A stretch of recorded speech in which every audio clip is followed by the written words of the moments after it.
Prabu Siliwangi, Raja terhebat Kerajaan Pajajaran. Prabu Siliwangi atau Prabu Dewata Prana Sri Baduga Maharaja adalah raja pertama Kerajaan Pajajaran yang berkuasa antara tahun 1482 sampai tahun 1521. Di bawah kekuasaannya, Kerajaan Pajajaran mengalami perkembangan pesat. Masa pemerintahannya juga dikenang rakyat sebagai zaman perdamaian dan kemakmuran. Selain itu, Prabu Siliwangi sempat tidak senang dengan hubungan Cirebon Demak yang terlalu akrab, tetapi perselisihan mereka tidak sampai berkembang ke arah peperangan. Nama asli Prabu Siliwangi adalah Jaya Dewata. Ia lahir pada 1401 Masehi di Kawali Galuh, sekarang Ciamis.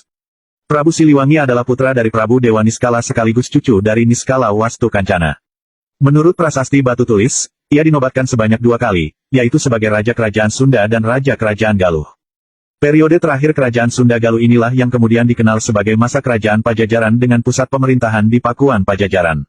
Prabu Siliwangi menikah dengan Nyi Ambeti Kasih, putri Ki Gedeng Sindang Kasih, pamannya sendiri. Sementara dari istrinya, Subang Larang, Prabu Siliwangi memiliki 3 orang anak, yaitu Raden Walang Sungsang atau Pangeran Cakrabuana, Nyai Mas Rara Santang, dan Raden Kian Santang.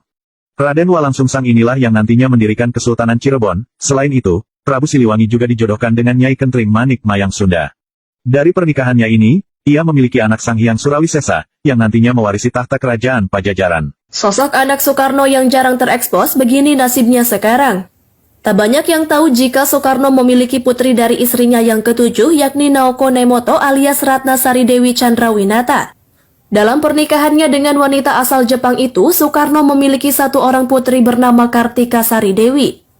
Seperti yang diketahui bahwa Presiden Indonesia pertama ini memiliki banyak anak dan dari sejumlah anaknya itu kebanyakan terjun dan aktif di dunia politik mengikuti jejak sang ayah.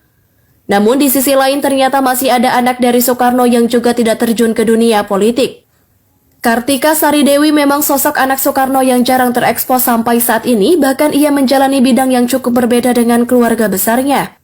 Kartika jadi satu-satunya putri Soekarno yang asli dari Jepang.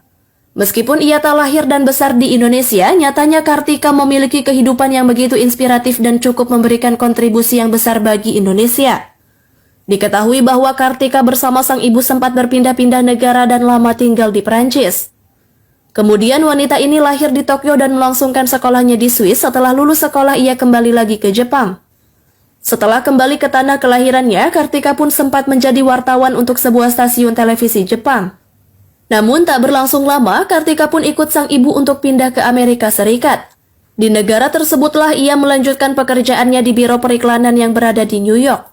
Hingga akhirnya tanggal 2 Desember 2005, Kartika menikah dengan seorang bankir bernama Fritz Frederick Seegers, yang merupakan Presiden Citibank di Eropa. Sebagai anak presiden sekaligus proklamator, Kartika Sari Dewi turut mendirikan sebuah yayasan yang berfokus pada anak-anak tingkat dasar yang bernama Kartika Soekarno Foundation. Sampai kini yayasannya terus bergerak dengan sejumlah program untuk membantu sekolah di pedalaman. Bahkan tahun 2018 lalu, Kartika pernah berkunjung ke Banyuwangi untuk melakukan kerjasama.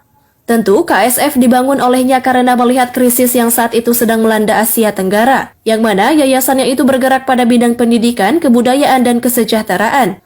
Adapun sejumlah program kegiatannya dilakukan di Indonesia meskipun kantornya masih berada di Belanda.